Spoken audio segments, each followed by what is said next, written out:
Hello and welcome to Financial Express presents Esports Breaking the Barrier. Today's afternoon, we'll be discussing esports and its relevance in the online sporting world.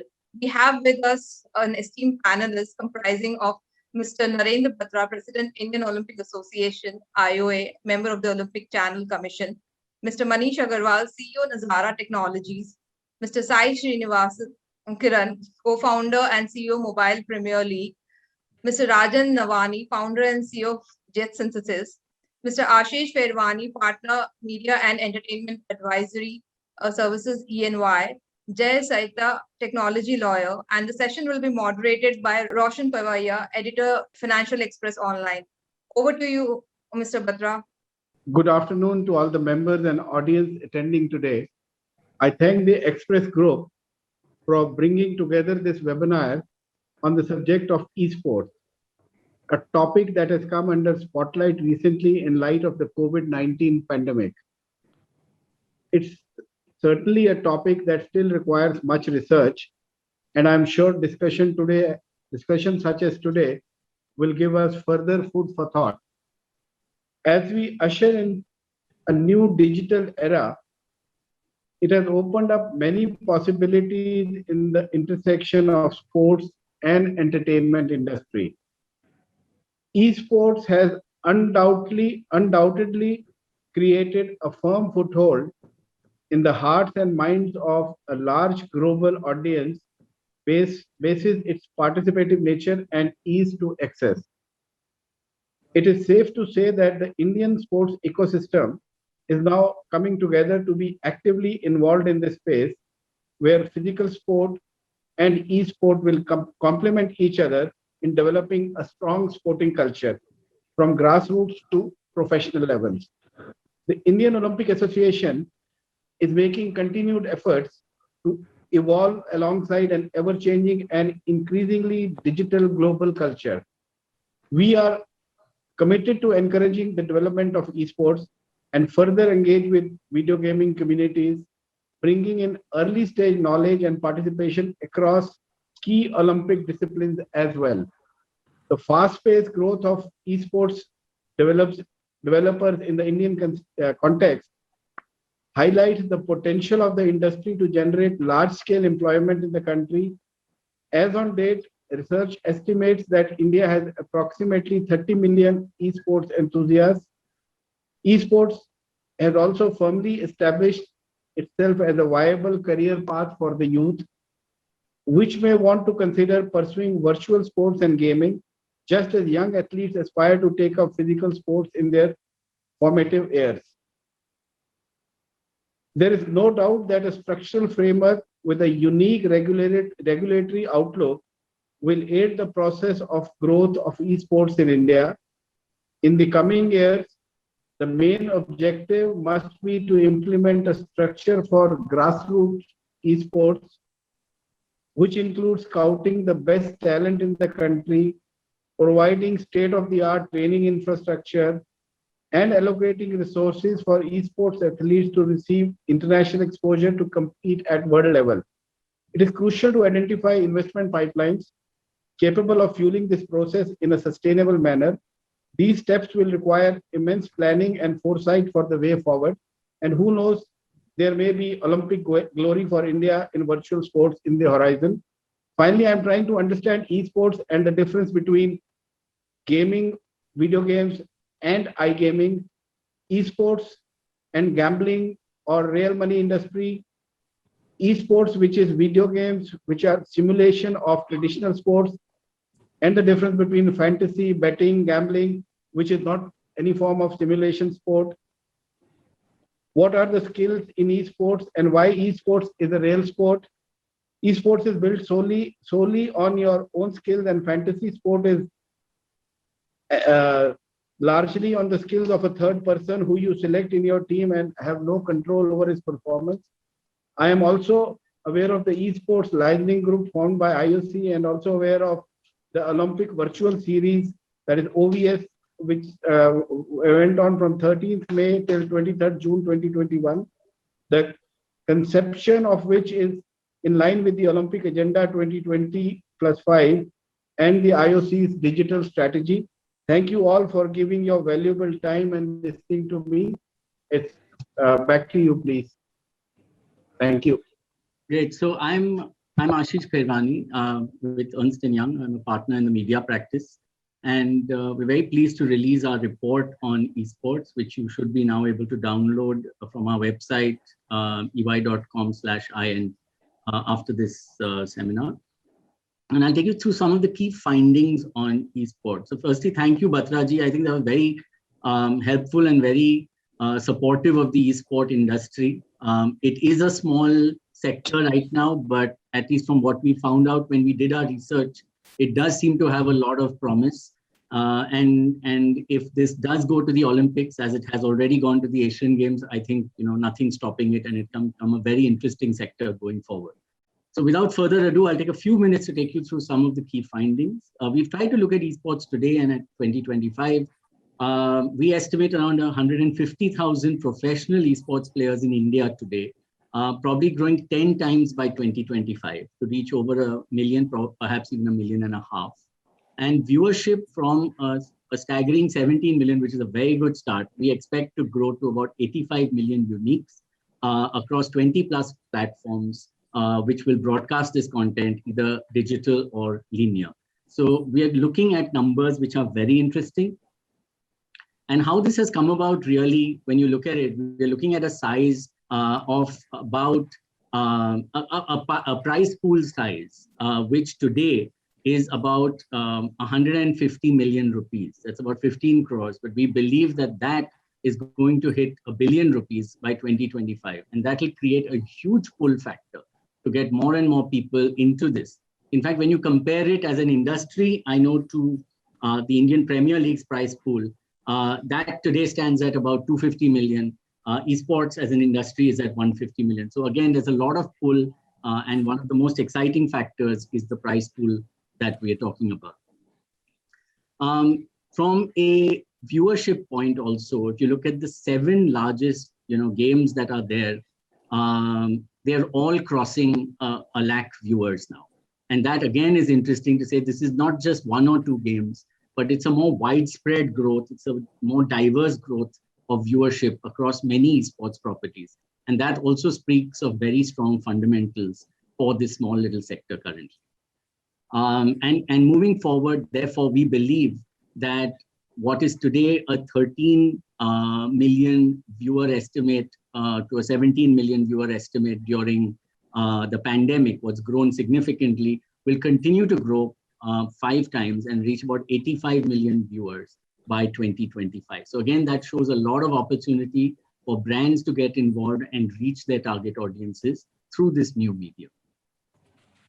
Moving on now to the size of the industry, it's about 2.5 billion rupees today, most of which coming from streaming revenues and then sponsorship and syndication. By 25, we believe that this 2.5 billion will reach about 11 billion. Again, streaming revenues will be the largest at 6.5 billion, but sponsorship and syndication will grow from 0.8 billion to 3.5 billion. So again, showing the potential growth of this sector. And what we tried to do also, interestingly, in this report is to say that it's a very small sector, but it does have a disproportionately large economic impact. In fact, over the next 5 years, we should see a combined economic impact of almost 100 billion rupees. That's about 10,000 crores. The sector should create about 11,000 jobs across events, game design, marketing, gamers, etc. In-app purchases of games which popularize esports would be about 14 billion rupees. In addition, it would generate about 8 billion tax revenue, 300 million ancillary revenue, and investment of at least 34 billion rupees. So overall, over 5 years, we expect a number of close to 100 billion. These details are all there in great detail in the report. I urge you to download and look at the report, and do send in your thoughts and comments and feedback. It's a new sector. We've had a lot of fun putting this report together, and we look forward to all your comments on that as well. Thank you so much, and back to you, Roshan. Thank you so much, Ashish, for the report. In fact, this report is available to be downloaded on the site. You'll see the link shortly. And it's a very detailed report, and many more stats and figures over there in the report than what Ashish has just presented. But I think esports itself is such a wide, vast topic right now, and it's also very new. So I think the first thing we've got to put out there to the entire panel, and this includes Manish and Sai Srinivas, who are heading some of the largest gaming platforms around here. Jay Saita, who's a technology lawyer. So I just want to say, can you classify for me esports and online gaming, because the lines are very blurred? Can I put this question across to Manish first? All right. Esports is an extension of gaming. Like in any other sports, you have an underlying game you play, whether you're playing cricket or a football or a basketball or something. Similarly, here you need a game which you are playing, right?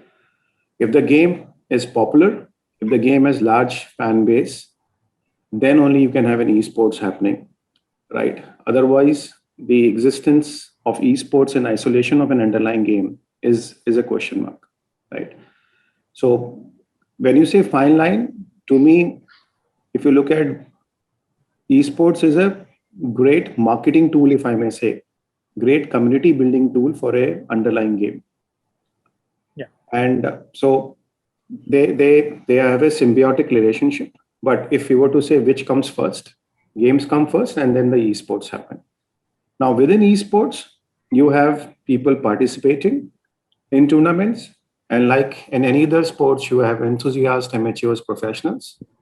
And when the professionals play, rest of us, people like us, will watch our gods on various of OTT platforms or TV. And that's what this whole ecosystem of tournaments to viewership really happens, which further enhances the game appeal and more and more people participate in that game. Right. I want to quickly go across to Sai Srinivas, since Mobile Premier League is one of like the largest platforms on which you have like so many games, and you also have the audience right there. So in your view, when has this kind of transition happened from online gaming to esports? Yeah, so in my view, I think the beauty of esports or digital sports when compared to physical sport is that in physical sport, it's practically impossible for you to host a tournament for 1 million people, right? I mean, it's impossible, right? In digital sport, it is possible, right? And in fact, it's wonderful to see the Olympics and the Indian Olympic Association making such strides here, because digital sport can actually act as a wonderful bridge to physical sport, right? For example, if you want to identify, say, a bunch of people who are interested in archery, right? It's much easier today to probably run a tournament in an archery game and get millions of people from across India to compete in a game, and then see, who won that tournament, and then give them a chance to go participate in the physical, in a physical range where they can try the sport for real, right? So I think the real inflection point happened when connectivity boom happened in India and when payments boom happened in India, right? And now people, there's no need for a person to just see, the person can participate. And when the person can participate, the person can compete also. So you can have a tournament where 1 million people are competing, 10 million people are competing, or even 100 million people are competing. To that point, out of the 100 million people, the 20 or 30 finalists, to Manish's point, when they make it to the finals, it'll make wonderful viewing for all of us to see as to how these people are competing in the finals. So I think connectivity and mobile phones have changed everything. And of course, we've seen like the one positive that probably came out of this pandemic is that people were, in lockdown, and for the lack of any physical sporting options, I think esports has kind of come up in a big way. But I want to take a question to Mr. Narendra Batra. Recently, Prime Minister Modi had tweeted about online gaming promoting violence. Now, do you think that would be detrimental in a way to this esports industry, or is there some way we can actually fix this? I don't know exactly in what context you say the Prime Minister Modi has said this, because I have not seen the tweet. So I think it would not be right on my part to comment on something which I have not seen. So if that can be shared, I can definitely give a view later on. But in what context it was, so I don't know exactly. He was talking about online gaming and the prevalence of, we're at a stage where we have first-person shooter games really being very popular online. In fact, I think the genesis of esports games like PUBG and Free Fire and all of these have been uh, integral to people playing the sport, and then you having an audience, and then people actually making money off it by streaming their gameplay and getting people to pay them, right? No, what So I understand, I don't know. See, I'm not an expert on esports. I've also been, it's been about 6, 7 months. I've started now learning and understanding and discussing with people. So my knowledge is limited only up to that level. I believe PUBG is not esports, if I'm not mistaken. uh, PUBG would probably classify as an online game, but I'll leave that to the experts. Jay, you want to take a view here on PUBG? Is it an esport? Is it a game? So thanks, Roshan. So to your question, I would just come back to your question on online gaming and esports. And the way I see it is that let us compare it with any physical game and physical sport. There can be many games, but few of those actually qualify as a sport. You need a high degree of competitiveness, high following, as Manish Bhai said, and certain rules of gameplay which are consistent with international standards for it to be classified as a sport. For example, hide and seek can be a very popular game, physical game, but it may not qualify as a sport. Similarly, Gilli Danda or Kho or some of these other games may or may not qualify as a physical sport, but they are certainly popular and enjoyable games. Now, using the same analogy in the online world, we can say that certain category of games which could be skill based. There is skill needed in that. There is a certain degree of competitiveness, but it may not qualify to the superlative degree of competitiveness and skill to qualify it as a sport, but it could be a popular and enjoyable game. For example, Candy Crush could be a very popular and enjoyable game, but it may not be a e-sport. It may not qualify as a sport where tens of thousands are playing competitively in a tournament and so on. And it does not have that level of, it's a simple game, it does not have that level of complexity and gameplay rules. So similarly, PUBG, if I'm not mistaken, would qualify as an e-sport if played competitively among thousands of people.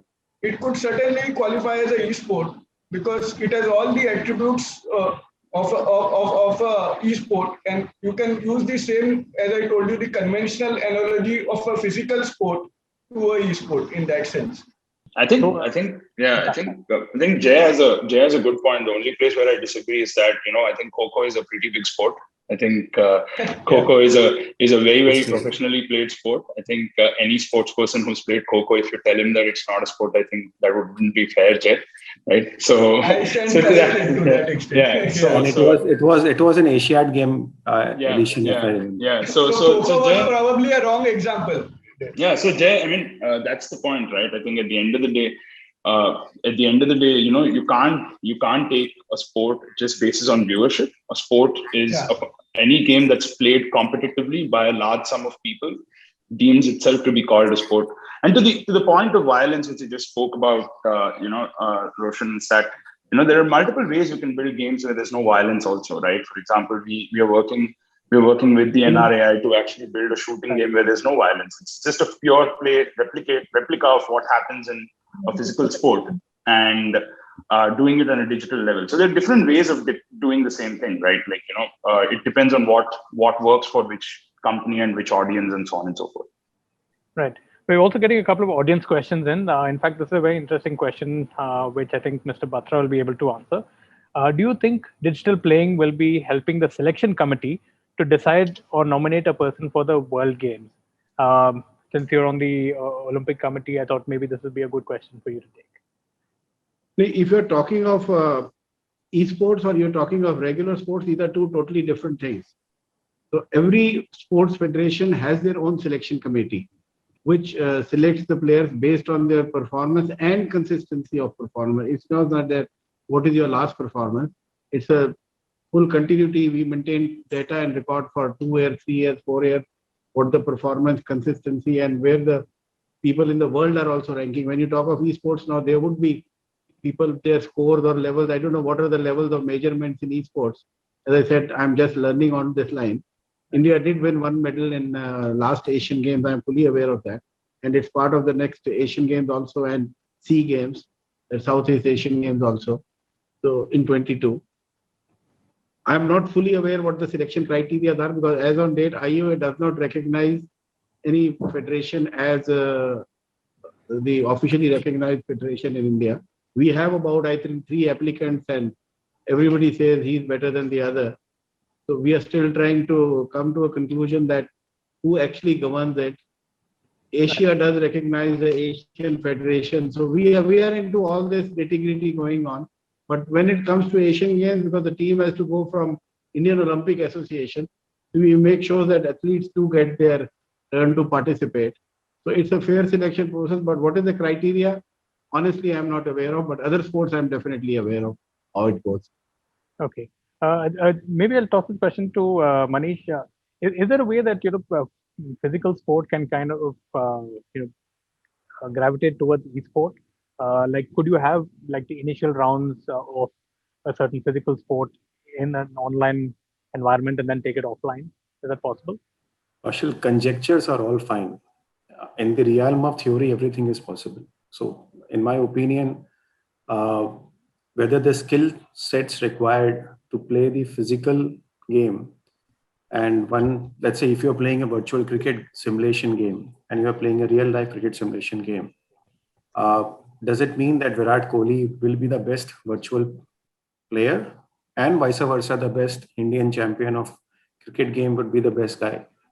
I don't think so, right? Which is where in the theoretically, yes, but these skill sets are slightly different, which you are really looking at. It could be good simulations. So simulators, like for example, you have simulators for flying and all of that. There could be good simulators for you to practice. But in real life, there are many other factors which are also kind of really contribute to becoming a great player. So I think that at least my imagination takes me to simulation, not beyond that. Okay. Another question around revenue streams in esports. Now, I want to toss this question to Rajan to bring him into the discussion. We've seen a lot of gamers streaming their gameplay, and possibly that is the genesis for esports, and a lot of prize money also riding on that. There are 2 ways. Of course, they get their viewers to contribute money, and then, of course, they have tournaments among groups of friends where there's a pool of prize money, and then they distribute it out. So, how do you see the revenue streams panning out for games like? Thanks, Roshan. And it's a very interesting question, and it kind of leads to an answer that covers some of the subjects you've been discussing so far.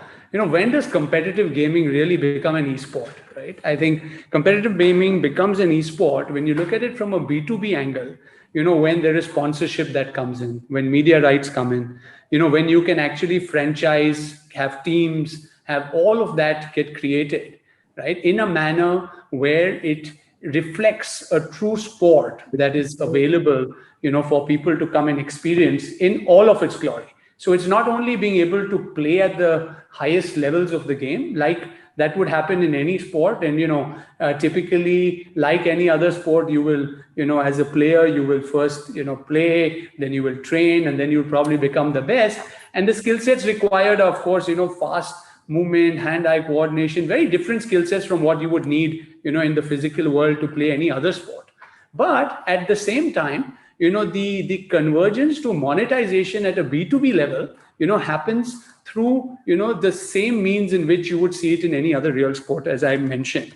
And at a B2C level, so when we are talking of, the ability for a player to come in, and be a part of this whole thing. Again, the monetization in esports happens through in-app purchases. It happens through, your typical ads, etc., which are methodologies that are able to monetize because of deep engagements, right? So you're able to train, you'll have infrastructure, you'll have all of that. So all of this put together really creates an esports, monetization ecosystem. And, as Jet Synthesis, we co-founded, Nodwin came in back in 2014, which is with a 50% stake, which is today India's largest esports company. Of course, we have Manish and Nazara now also part of this and leading this whole space. And what we really did was, in 5 years, we were able to understand what the global esports market is all about. Right. And that's a very well developed, very mature, global industry that has come about. But where I see the strength, going forward, really, Roshan, is for India to be able to play a key role, because what India is going to bring to global esports is going to be distinctly different. I mean, either it's in terms of number of players or the kind of sports that we will go. Manish mentioned about cricket, right? We also power Real Cricket amongst one of India's largest simulated cricket games. And I can tell you that the talent pool there, right, is very different from the talent pool that would be playing cricket, in the physical world.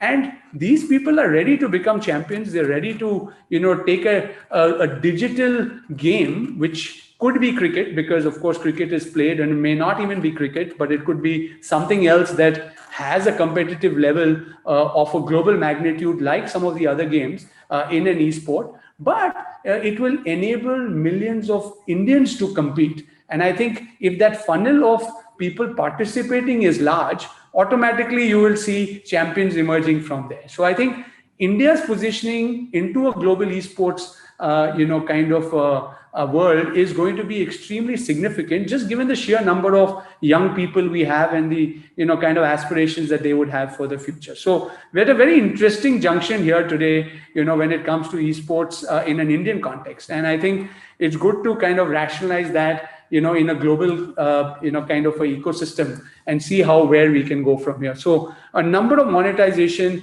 opportunities besides the ones that I've talked about, I'm sure will emerge, as we move into the subsequent years. And I think that's what keeps this whole space so exciting as of today. Right. Roshan, if I may just add one point to that, there was another question which came some time back on the viewership of esports. And I think the question was, is there any specific demographic or gender that it focuses on? And I think something that the research we did clearly showed was it is definitely very male skewed right now. So that is changing, and we expect more women to come in. But for one thing, whether male or female, it's the younger audiences that are definitely involved in this. And as a father and as someone who has a team of 60 people in their 20s under him, it's just incredible how many of them actually, play esports in some shape, size, or form. So it's definitely probably the sub 30 that we're looking at from a target audience perspective.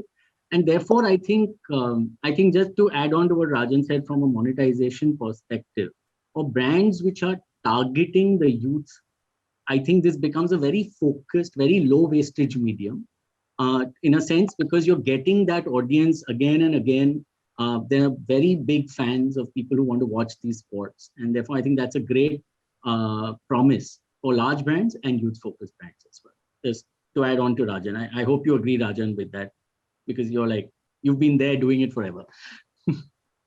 No, absolutely. And I just want to say this will rival both music and entertainment events in terms of both viewership and I think star influencer power. We are going to see a lot of heroes emerge, like you have music, celebrities and others in the area of esports. And I think all of that is going to drive brand affiliation to esport very differently. We already have a South Korean leading esports player who gets about $6 million as, endorsement income every year. And these are like young kids, right? And they have just become heroes. So we're going to see many of those come up in the years to come. So I have to ask this question to Sai. Sorry, Roshan, but I think on this topic, Sai, do you see esports players genuinely becoming influencers in India? How big do you see this piece, turning? I think that's already the case, right? I mean, it's already happening, right? Some of the most, an esport player is a player who's won a tournament, okay, and a tournament is well regarded if the tournament has large participation. Right. So as long as a tournament has large participation and a player's won the tournament, the player is automatically recognized as a champion. Right. If you look at one of the biggest streamers in the country, even he has won a large tournament, and that's how he or she got recognized. So this is already a phenomenon in the country, right? And I think one of the points that you mentioned in your report also, Ashish, is that as we see more diversity in games, right, you will also see more diversity in gender. You'll see more different. You'll see a good equal representation from both men and women be a part of the consumers of this sport. And wherever there's consumerism spiking, you'll always see influencers, right? It's just the nature of it's just the nature of the beast, right? Wherever there's consumerism, there will be influencers, and it's already happening. It's already there. There are folks on YouTube with like 5 million subscribers, 7 million subscribers who are already engaging their audiences. Ashish, few kids are making $500,000 in India.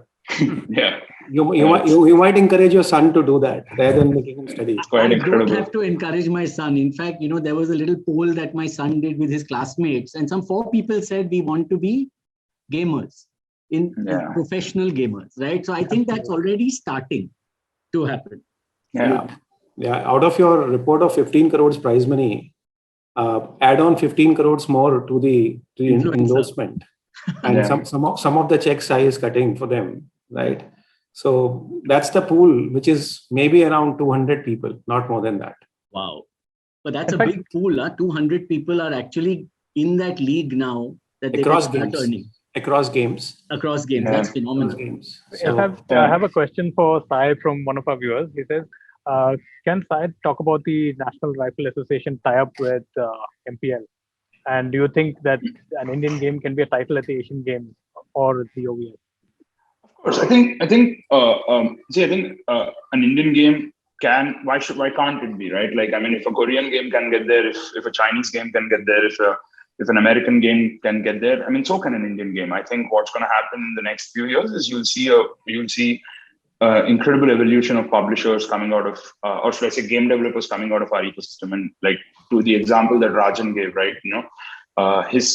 He at Jet Synthesis has been building a wonderful cricket game and continues to build that wonderful game and build multiple iterations of it. So you'll only see more and more folks build better games from the country. So I don't see any reason why an Indian game, can't make it to the Olympics, or for that matter, the Asian Games. Specifically on the NRAI point, our philosophy there was that we wanted to work with them to build a very simple mobile-based Olympic-style shooting game, right? Based on the same game or same sport that's played in the Olympics, right? And the same format, right? And our philosophy was that, why don't we run this tournament where people can come compete in the shooting game from across the country? Our goal is to at least have 200,000 to 300,000 people competing in that tournament. And our goal was to basically get the finalists to actually go and participate in a real shooting track with proper sportsmen to see how they fare, right? So we wanted to basically club both of them, and we wanted to do this. I think it's a really fun, interesting event. I think it's a great way to basically bring in both worlds together. And I think in the initial version of the game, we'll be doing skeet and trap, which I think are 2 very popular Olympic formats. And eventually, if that takes off, we'll be adding more different varieties onto the platform. Of course, the skills required for offline shooting and online shooting would be probably very different. Yes, you never know, right? Like, I mean, at the end of the day, of course, it is very different, but at the end of the day, it will be fun to basically bring in digital athletes and physical athletes together and see how it plays out. It'll be fun to watch. Right. In fact, I should take this question to Mr. Batra. For the Olympics, what esports categories do you see some of our Indian players really participating in? All the national sports federation in India, keeping in mind now Olympic has also started building up.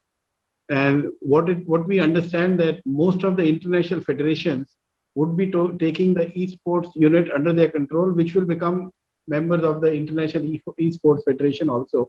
Since I'm a president of International Hockey, we also tied up with Gold Town Games Sweden recently, a 5-year agreement to develop hockey manager game, which should come out in next 6 to 8 months. So everyone is serious concerned, and it's not going to be only, I should say, shooting specific or archery specific. I think there are games in football also, the games coming out. So what all levels these people go, we are very careful. We are studying, we are asking all the national federations and even the 3 federations who are in India, what are their minds and ideas. We are discussing with them. Like I said, that for me, every day is a learning experience. in this particular area.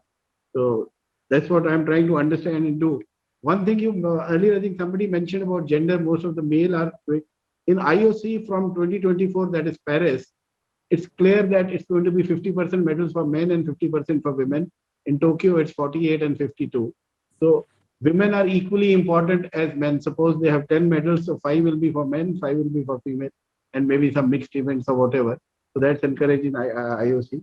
And somebody also mentioned about shifting from esports to regular sports. I think fitness would be a main thing to be seen over there, which is mandatory and very important. So if they are fit, they can try their luck. No problems in that.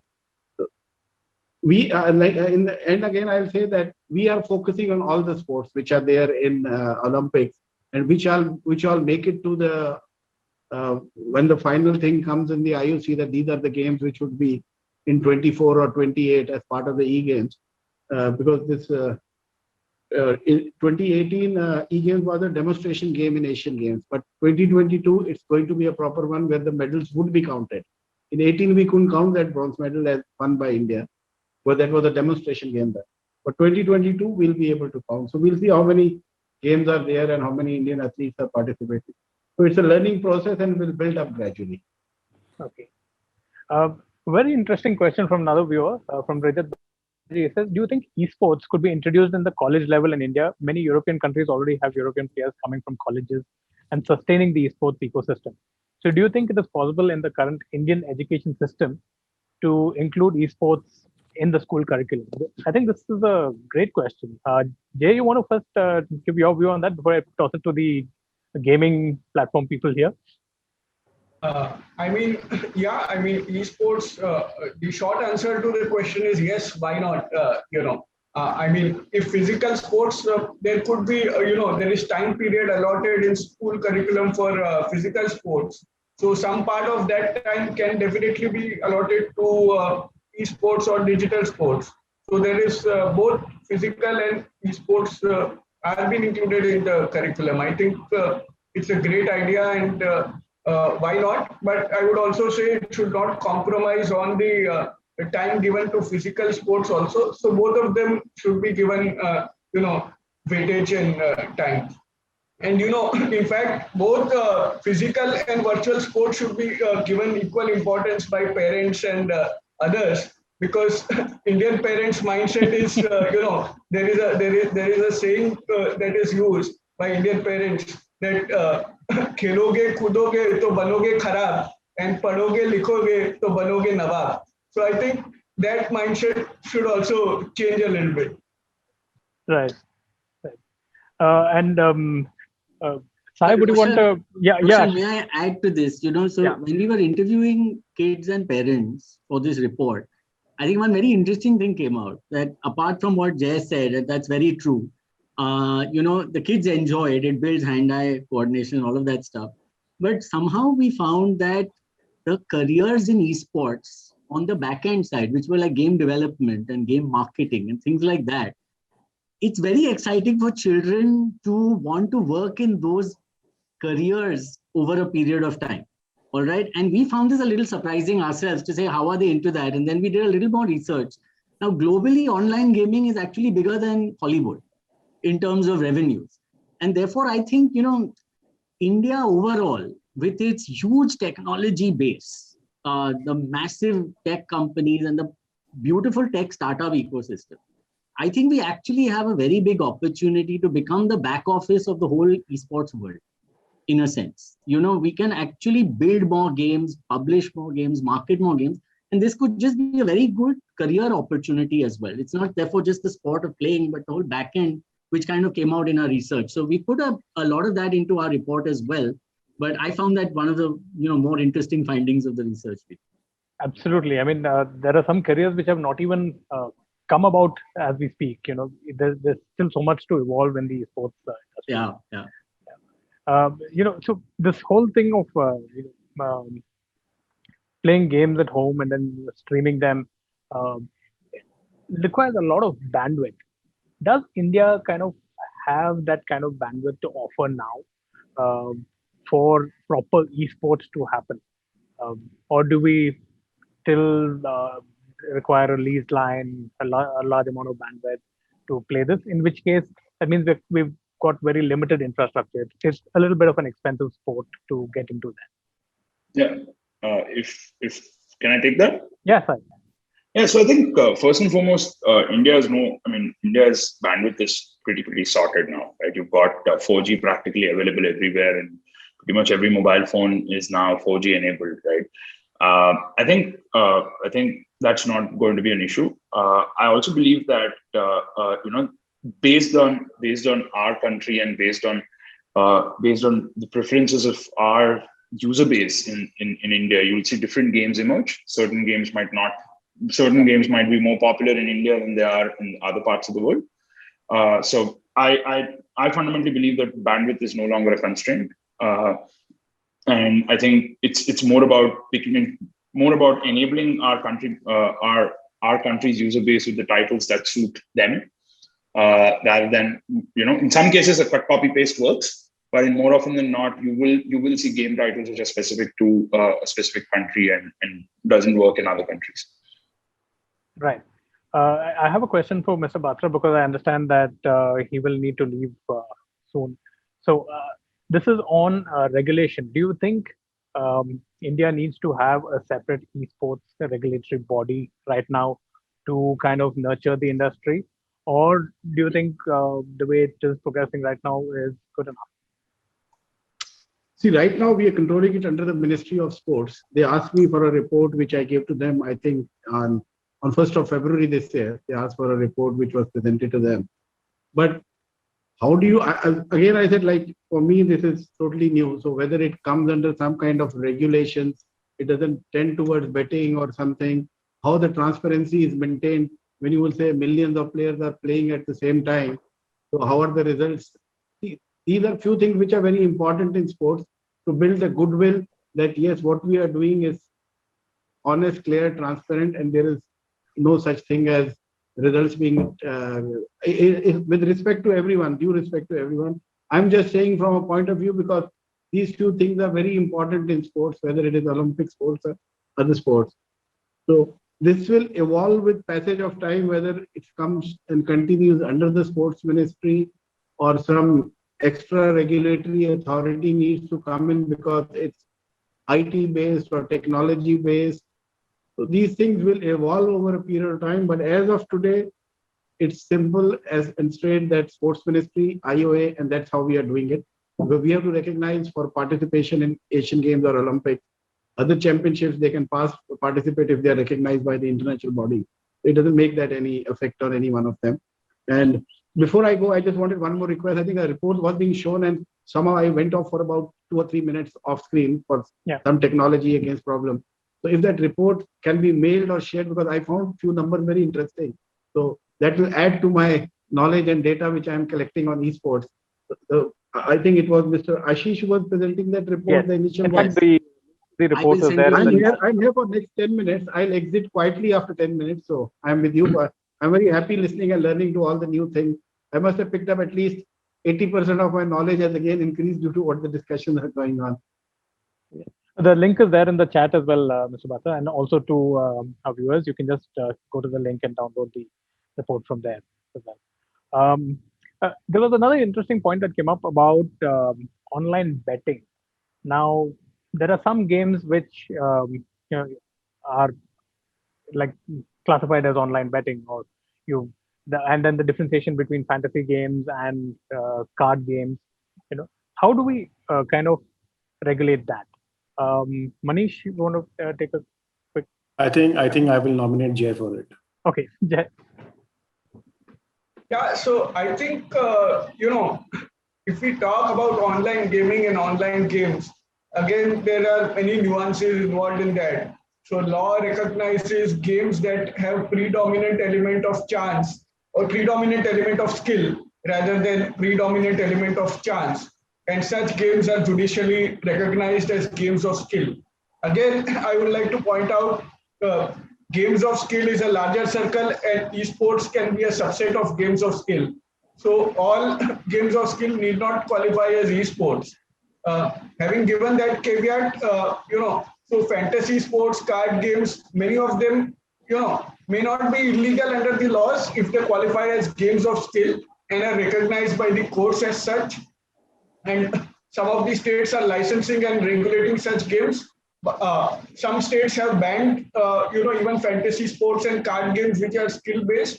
But there is a constitutional point over there, and the matter is going on in various high courts. So I don't want to comment too much on that. But again, and someone asked in the chat box also the difference between fantasy sports and esports. And I think Batraji also clarified at the very beginning. There are two different verticals or two different streams within what you can call the broader spectrum of gaming. So fantasy sports is based as you all know, on the event which happens on a sporting match where you pick a team of 11 players and you try to pick the best team, and based on the point system you win. So these are two separate verticals: fantasy sports, other forms of online gaming, and esports. And I think it would be best not to mix them. And there is a lot of interest on fantasy sports and other forms of online gaming. I think that makes for a separate discussion altogether. It does. Another very interesting question, which is across the board, and especially for the parents out here. From Vinod Dua, he says, how can we ensure that children do not become couch potatoes only pursuing esports? Let me come in here. Yeah. Let me come in here. I think there is a very strong misconception that you could really be a successful esports player without being physically fit, without being mentally fit, right? I would request, urge, or challenge anyone who believes that it's a couch potato can win a esport. Forget about the Indian Premiership or the PUBG National Championship or even a basic amateur tournament which is happening. Please go and play. And in 15 minutes, your all misconceptions will be broken. You will feel that you need to go and exercise more. You will feel that you need to mentally enhance your strength to be able to do that. Why?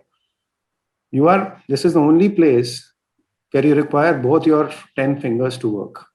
Try doing simultaneous concurrent work with all 10 fingers, with your mind being active, your eyes being on the screen, and you're hearing your team members on strategy.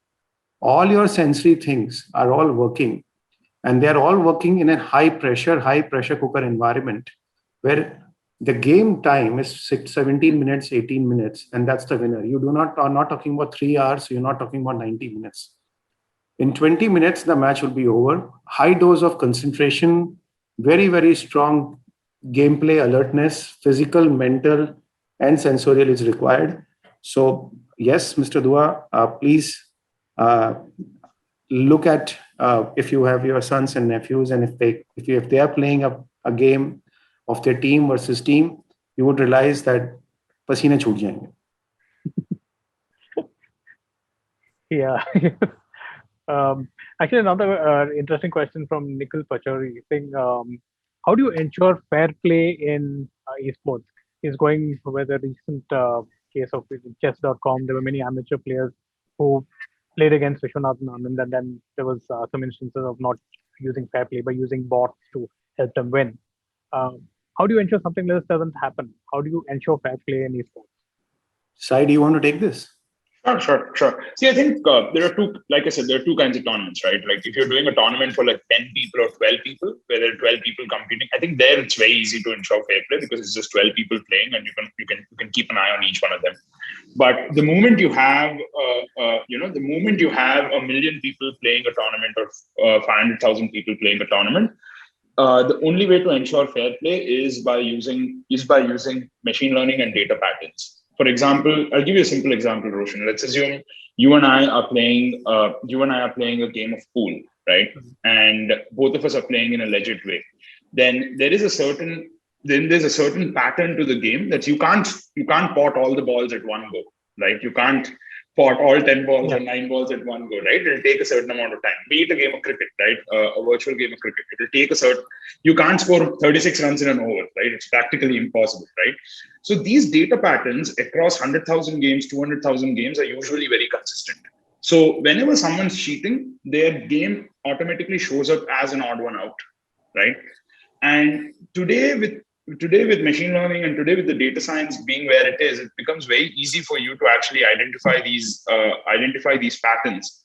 And when you identify these patterns, these players automatically get marked out and and checked out, and then you get a manual intervention where a person actually looks at that game and verifies whether that game is legit or not. And once it's verified, if that game is one where the player cheated, then automatically he gets called out for that. If it's not, then fine, the player gets and the rank gets reinstated and so on and so forth, right? Then the other thing that's the beauty of digital sport is that even if there are a million games happening, Roshan, each and every one of those million games can be recorded.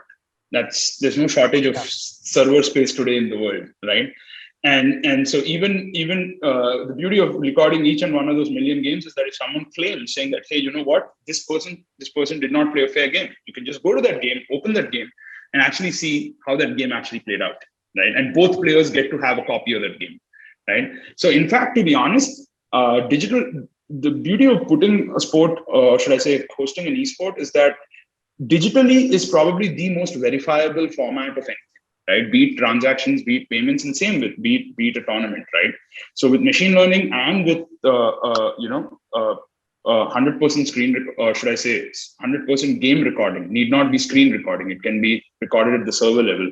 You can very easily eliminate fraud. Okay. And Roshan, Rajan here, maybe I'll add to a different dimension of fairness. So while Sai is talking of the fairness which concerns tournaments and, how people compete, there is another fairness on, like any other sport, right? To become good at the sport and to be the best at it, you don't need to really, be the one who's spending more money in the game. It's not that, you can pay to win in a game, particularly even in the earlier stages, or you have more opportunities than others who don't pay, or, you have, benefits that make the sport unfair. So it's only about, therefore, when you come at the highest level of esport, the internet connectivity or the connectivity and the experience of communication that you have to provide all the players, that has to be fair, right? Otherwise, the skill required to win that game is really the same as you would look at any other sport, right? So even you can have a grassroots guy who plays gully cricket, has become the biggest champion, of a sport, even an esport, right? And I think it's exactly the same experience when you look at it from a global standard, that esport is going to provide. So it really provides an opportunity for everyone to be able to win, and therefore the game that develops, and Sai was talking about real cricket and the game we develop, we are very, very conscious about building the platform in that manner, right? Because that's how you become better, you compete, it's just small nuances, that can bring the difference between, what one would otherwise be able to do and one would not be able to do in a particular game. So it's very interesting when you talk about this concept, and I think we can have a whole seminar and discussion only on this one subject. Yeah. Another question for you, Rajan. Internationally, a lot of brands spend a lot of money on sponsoring esports players. Sir, can I take your leave? Hanji Bataji, definitely. Can I take your leave? Yes. Thank you so much. Thank you, everyone. Please, it was a pleasure. Thank you. Thank you, Bataji. Thank you for joining us. Let me just continue with Rajan. There was a question for you. So internationally, a lot of brands spend a lot of money on sponsoring esports players and teams. So how is the scene in India? Have you seen an increase in brand enthusiasm for sponsoring certain esports players? Yeah, I think that trend is, of course, beginning to catch up very, very rapidly in India, both for sponsoring, tournaments and of course leagues, but also players. And it's exactly the same like in any other sports, fraternity that you see, where, player teams are becoming exceedingly valuable, and especially as teams start winning more tournaments, they become valuable, and those team players actually start getting ranked. And we've talked about, the perks that they enjoy when they do that. And I must give you one very interesting episode. There was, when we were in the initial days looking at how do you really bring professional esports players to be recognized, right? Recognition is a big part of sport, right? One, of course, you win money, which is, prize money for what you have won or achieved. You see that in tennis, you see that in cricket, and so many other sports. But it's also the recognition. So with Mountain Dew, there was this thing that we did where initially, again through Nordwind Gaming, there were people who won those tournaments. Their photograph was on the Mountain Dew bottle, the kids, and many of them went and took it back to their parents to say, see, I've become popular today because I won this, esport tournament, or I'm ranked amongst the highest esports gamers. And today, people are able to see me, on a bottle of a Pepsi kind of a company, right? So it's a credible platform. It's doing this. So I think, it's not only the brand money that will come in, which is beginning to increase. The increased recognition that these players are beginning to get is also going to attract more people and more talent to come in. And, as the talent pool increases, we are definitely going to get the champions, coming out as well. So as I was talking, that funnel is expanding across the, the entire range. And that's very interesting as of now. Interesting. I mean, yeah, new revenue opportunities. But here's another very interesting question from Nishant Gandhi. He says, what is your take on the scalability of esports tournaments, given that there are time zone differences? How can a global tournament happen with remote player participants? I mean, somebody sitting in India, someone in the US, someone in Korea. So how do you address something like that? Yeah, man. Let me take this. See, there are two things. One, the time zone difference honestly doesn't matter when you are kind of really playing in a global arena, right? It's an athlete which is really going to perform. How do they perform? In the COVID scenario where we are all overwhelmed, we are all participating virtually. Assuming that COVID is not the new normal and it will go away, right? The teams travel to those places. Like our athletes will travel to Asia, wherever it's happening, or Olympic in Tokyo. Similarly, these champions, Indian champions, they travel to World Championship. And they are kind of acclimatized. There is a 15, 21 days before.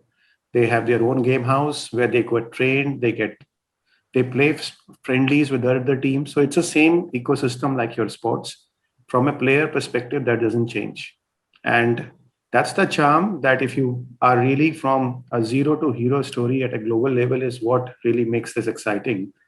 And what I truly believe, the balance of power, like exists in cricket because of the huge viewership which India has, the similar kind of balance of power India will hold in future for esports, because it will be driven by mobile.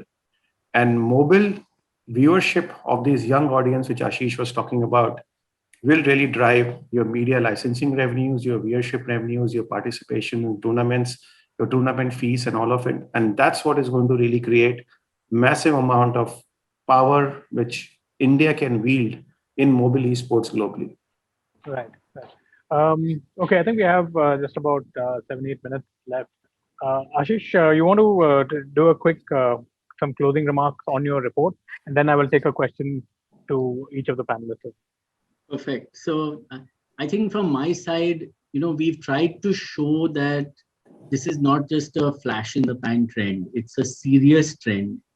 And we are seeing very interesting levels of uptake across the youth of the country. But I think if I were to sit back and say, what are the 2-3 things that really showed out when we did our research? One, I must say, is that actually when you go real deep down into it, there's no difference between sports and esports, right? I think that was something which even I went in with saying that, it's online gaming. And then, I ate my words, I swallowed my pride and came back and said, boss, it's not online gaming. All right, this is exactly like sports. And if you don't believe me, just try playing some of those games. Yeah, then you get bashed up so badly, you realize you need a lot of hand-eye coordination and stuff. So I was playing games. My son was looking at me and saying, Dad, please just leave. You don't know how to play anything. Quite embarrassing. All right. I think that's point one. It's really a sport, right? And that hit me. The second thing that actually came to me was that as a sport, it needs a lot of guidance and moderation. And I think mainly what India is lacking today is that clarity of who's that one body who owns this sport and who's going to guide it in the future. I think a lot of that is because there's this confusion between online gaming, fantasy sport, esport, iSport, and all the other kind of stuff that's happened out there. I think we've taken a stab at trying to show, there's a very detailed table in the report, which I have personally spent more than 20 hours on talking to various people in the industry. we've tried to classify each of these. We've taken a stab at it to show how is fantasy sport different from esport, different from iSport, different from actual physical sports, so on and so forth. And I think there is a need for the regulators to take cognizance of that table, because I think right now everything which is electronic is being painted with the same brush. And I think that may not be the right way of doing it. I would urge everyone to look at that table and give me your points of view, because there's a lot of debate that happens around that table, but it's a very interesting table and clearly demarcates. And therefore, I believe this is genuinely different. And perhaps the last thing is just regulatory clarity, because, you know, entertainment, sport, state subject versus national subject. Some, you know, guys are banning, you know, even games of skill. Some guys are banning everything. We had a situation some time ago where participating in play along KBC was banned in certain states, right? I mean, these are kind of different stands taken by different states. And my feeling is that I think given the sheer number of smartphones and the number of youth in India, I think, you know, this can be a place where India builds its soft power. It's another chance like Bollywood. Like Bollywood is hitting it big now. You know, thanks to Netflix, Amazon, our Indian content is going across the world. I don't see why India can't be a global recognized player in esports. And therefore, I would say that let's give this a stable regulatory environment. I think this can do far more than what we've said in the report, perhaps. You know, and I would say those are the three things that I would like to conclude. And happy to hear your thoughts, Sai and Rajan and Manish on that, or maybe Jay from a legal perspective. It'd be good to hear your point. But I think that stability is really missing. That could give wings to this industry. No, I fully agree. I think you're right on point, Ashish. I think having a very clear, stable regulatory outlook will not only help build that foundation, but also help with a significant amount of investment, significant amount of innovation. You know, people keep asking why doesn't India produce really wonderful online huge games? I think, you know, having a clear outlook on these things will enable people to actually pick those up, and investors also will get the confidence to invest in those industries. So I fully agree with you. Yeah, I read a headline in the newspaper today or yesterday, which was talking about how a country like New Zealand, which is a fraction of the population of Delhi, can beat a country like India. I'm saying we don't want to go there with esports. We want to be the world leaders in esports. We should be aiming for that. You know, and Jay, to your point, you know, we've had a late start, right? Because, you know, I think Roshan raised the point of internet connectivity and all. See, esport was always played on PC, right? And if you see Korea and Japan and all had wired connections into homes of people, you know, years ago, right? And therefore, a lot of these kids could play esport, be globally competitive from their homes, you know, and actually, you know, be able to play without those lags and all of that and become great in the game, you know, while you compete, right? Like Jay, you were saying, you know, you might, you know, Ashish was saying, I think when you're playing yourself, you think you're damn good, but when you compete with others, you realize, you know, where you stand, right? And I think, you know, other countries had that advantage years ago, right? And for us, therefore, to be able to create the infrastructure, while you have raised all the other points very well, regulation and all, to be able to get people to adequately compete, right? Not only with people in India, but the best in the world is exceedingly critical for us to give us any stand to be able to win medals in, you know, at the Olympics and Asian Games, like in any other sport. You know, and we cannot miss the bus on this one, given, as I said, like the funnel of people who can become the champions would probably be highest in India. Anyway, we have the highest number of downloads in gaming and so many other things. It's passion, young people. It just fits every other criteria. So it would be a missed opportunity if we, you know, didn't get all the factors that are needed, you know, to make this happen right in the right amount of time. Jay, you want to go next? Yeah, I mean, I totally agree with what Ashish and Sai said, you know, on the regulatory certainty and stability that is needed for this. You know, we need clear definitions, clear policy, you know, on what is esports, as well as, you know, some of the concerns that the Prime Minister raised in his speech on the toy industry, where he spoke about online gaming briefly and the violence and other things attached. So I think it's high time sports ministry should come up with a unified policy defining what esports is, framing certain guidelines like we have for digital media and intermediaries.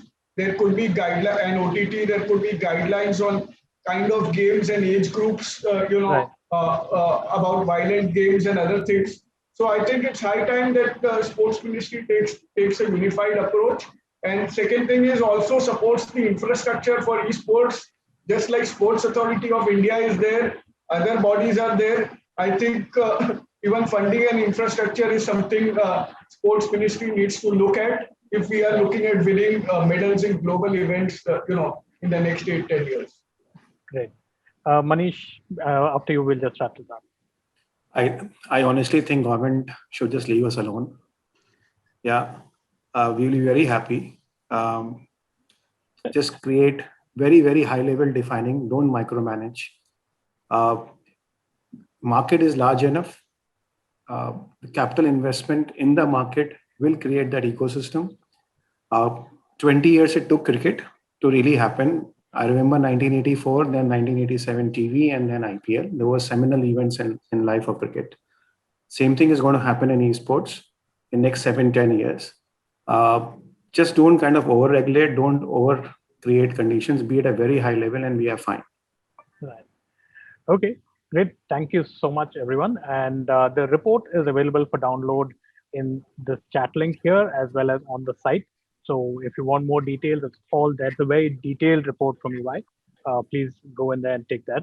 And I want to also tell everyone, please join us again for the India Gaming Summit, which is happening in August, and the GameX Award. So come back here, and we have a lot more happening around gaming for you then. Thank you, everyone, for joining.